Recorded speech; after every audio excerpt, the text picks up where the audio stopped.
तो मोदी साहब भी आधी रात को वीडियो डालते हैं, कहते हैं कि हम सख्त से सख्त कार्रवाई करेंगे। मैं ये बोलूँगी आधी रात को जो बोलते हैं ना उसके लिए ये, क्योंकि इतने दिन तक तो कुछ बोला नहीं। ऐसे स्लोगन लिख करके ना जब आप आते हो सामने तो कुछ मीडिया वाले ये बताते हैं कि आप डीफेम करना चाहते हो हमारे ऑनरेबल पीएम को। मैं क्यों करूँगी, हमने 3 बार हम ही ने तो बिठाया उनको। उसी से इनकार कर दिया सरकार ने कि धर्मेंद्र प्रधान है जो इस्तीफा नहीं देंगे, बनता ही नहीं है इस्तीफा। तो आज जब ये मीटिंग करके जब उनसे आए तो उन्होंने कहा कि भाई हम इस्तीफा नहीं दे पाएंगे।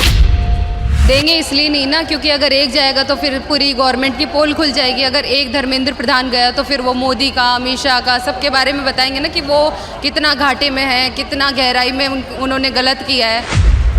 जब तक नहीं देंगे इस्तीफा हम भी नहीं हटने वाले यहाँ से।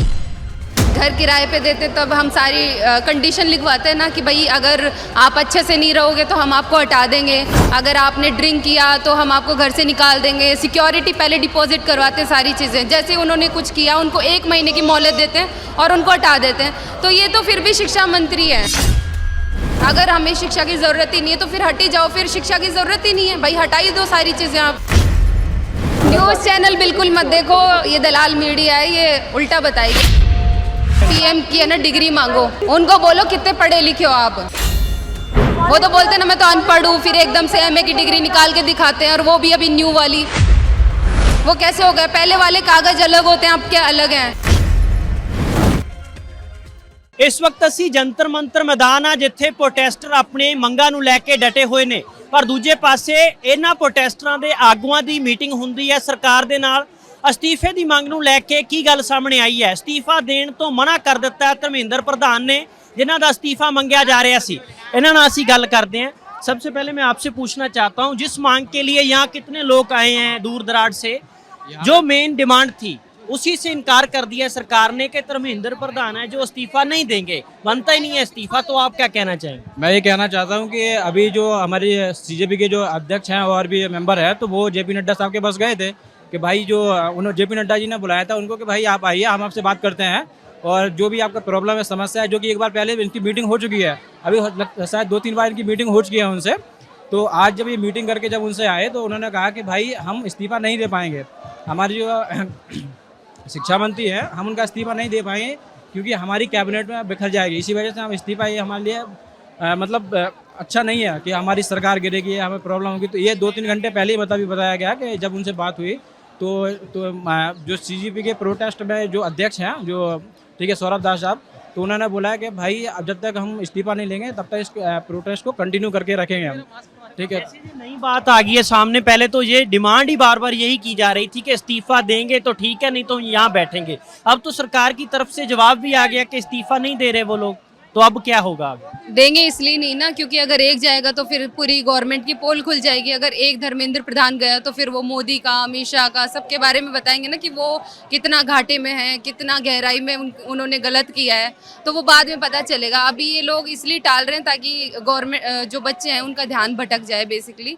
बाकी मुझे नहीं लगता कि ये इस्तीफा देंगे। बाकी हम लोग यहाँ पर हैं, जब तक नहीं देंगे इस्तीफा हम भी नहीं हटने वाले यहाँ से। आपको क्यों लगता है कि इस्तीफा वो देंगे तभी सिस्टम ठीक हो सकता है? कल को कोई भी और आ जाए उनकी जगह पे, तो आपको क्या गारंटी है कि वो भी ठीक फैसले लेंगे, डिसीजन लेंगे? कभी आप घर किराए पे दिया आपने? घर किराए पे देते तब हम सारी कंडीशन लिखवाते हैं ना कि भाई अगर आप अच्छे से नहीं रहोगे तो हम आपको हटा देंगे, अगर आपने ड्रिंक किया तो हम आपको घर से निकाल देंगे। सिक्योरिटी पहले डिपॉजिट करवाते हैं, सारी चीज़ें। जैसे उन्होंने कुछ किया उनको 1 महीने की मोहलत देते हैं और उनको हटा देते हैं। तो ये तो फिर भी शिक्षा मंत्री है, तो इनको हम नहीं बोलेंगे, इनको भी 1 महीने से बोल रहे हैं, ये कहाँ से हट रहे हैं? अगर हमें शिक्षा की ज़रूरत ही नहीं है तो फिर हट ही जाओ, फिर शिक्षा की ज़रूरत ही नहीं है भाई, हटा ही दो सारी चीज़ें आप। बात तो यही तो हो रही है ना। सरकार की तरफ से 2 तरह की बातें आ रही हैं। एक तो मोदी साहब भी आधी रात को वीडियो डालते हैं, कहते हैं कि हम सख्त से सख्त कार्रवाई करेंगे। मैं ये बोलूँगी आधी रात को जो बोलते हैं ना उसके लिए ये, क्योंकि इतने दिन तक तो कुछ बोला नहीं। ऐसे स्लोगन लिख करके ना जब आप आते हो सामने तो कुछ मीडिया वाले ये बताते हैं कि आप डीफेम करना चाहते हो हमारे ऑनरेबल पीएम को। मैं क्यों करूँगी, हमने 3 बार हम ही ने तो बिठाया उनको, तो हम क्यों करेंगे? स्टार्टिंग में मैं भी खुद बहुत बड़ी फैन थी, लेकिन वोट डाली है।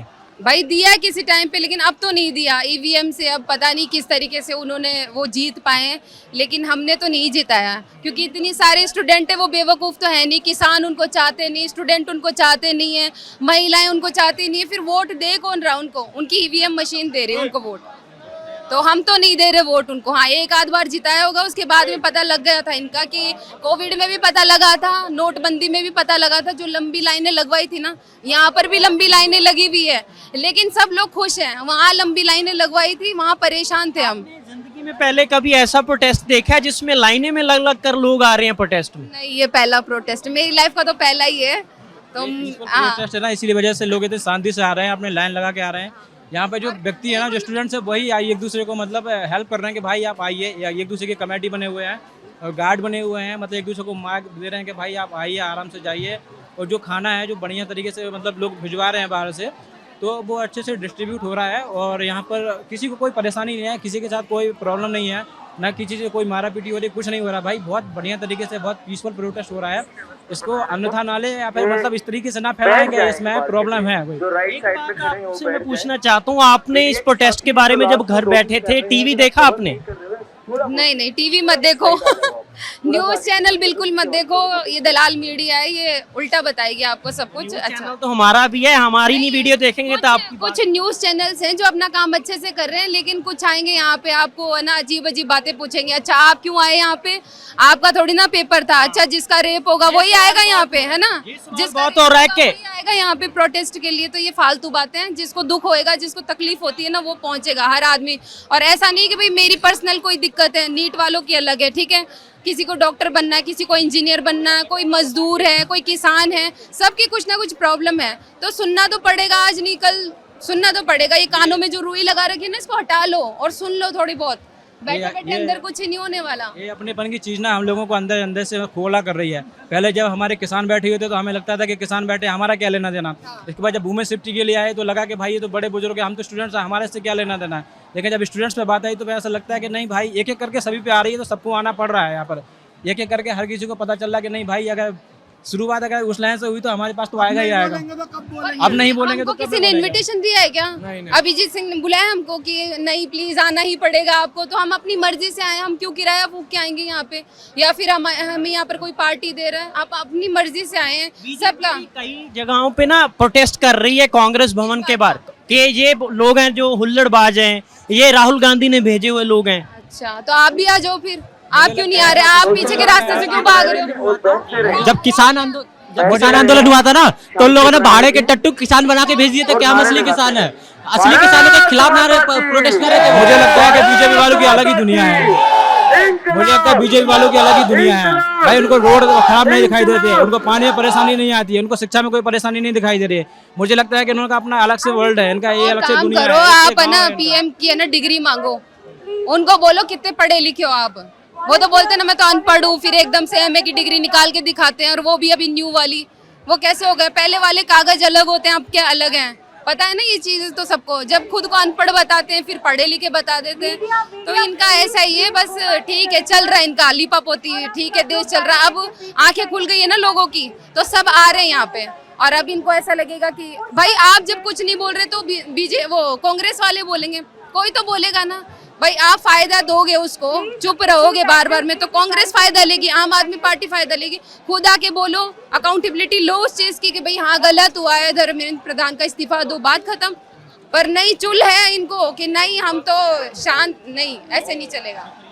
ਜੋ ਨੌਜਵਾਨ ਨੇ ਜਿਨ੍ਹਾਂ ਨੇ ਗੱਲ ਕੀਤੀ ਹੈ ਕਿ ਅਸਤੀਫਾ ਕਿਉਂ ਜ਼ਰੂਰੀ ਹੈ, ਅਸਤੀਫੇ ਨੂੰ ਲੈ ਕੇ ਨਾ ਕਰ ਦਿੱਤੀ ਗਈ ਹੈ। ਕੈਬਨਿਟ ਦੀ ਮੀਟਿੰਗ ਦੇ ਵਿੱਚ ਵੀ ਇਹ ਗੱਲ ਚਰਚਾ 'ਚ ਆਈ ਕਿ ਅਸਤੀਫਾ ਨਹੀਂ ਬਣਦਾ ਧਰਮਿੰਦਰ ਪ੍ਰਧਾਨ ਦਾ। ਪਰ ਇਹਨਾਂ ਪ੍ਰੋਟੈਸਟਰਾਂ ਦਾ ਕਹਿਣਾ ਹੈ ਕਿ ਅਸੀਂ ਅਸਤੀਫਾ ਜਦੋਂ ਤੱਕ ਨਹੀਂ ਤੋਂ ਤੱਕ ਇਹ ਪ੍ਰੋਟੈਸਟ ਚੱਲੇਗਾ। ਸਟੇਜ ਤੋਂ ਵੀ ਹੁਣੇ ਇਹੀ ਗੱਲ ਅਨਾਉਂਸ ਹੋਈ ਹੈ ਕਿ ਜਦੋਂ ਤੱਕ ਅਸਤੀਫਾ ਨਹੀਂ ਤਾਂ ਉਦੋਂ ਤੱਕ ਸਾਡਾ ਪ੍ਰੋਟੈਸਟ ਵੀ ਖਤਮ ਨਹੀਂ ਹੋ ਰਿਹਾ। ਸਾਥੀ ਕੈਮਰਾਮੈਨ ਰਮੇਸ਼ ਦੇ ਨਾਲ ਸੰਦੀਪ ਲਾਦੂ का ABC पंजाब दिल्ली।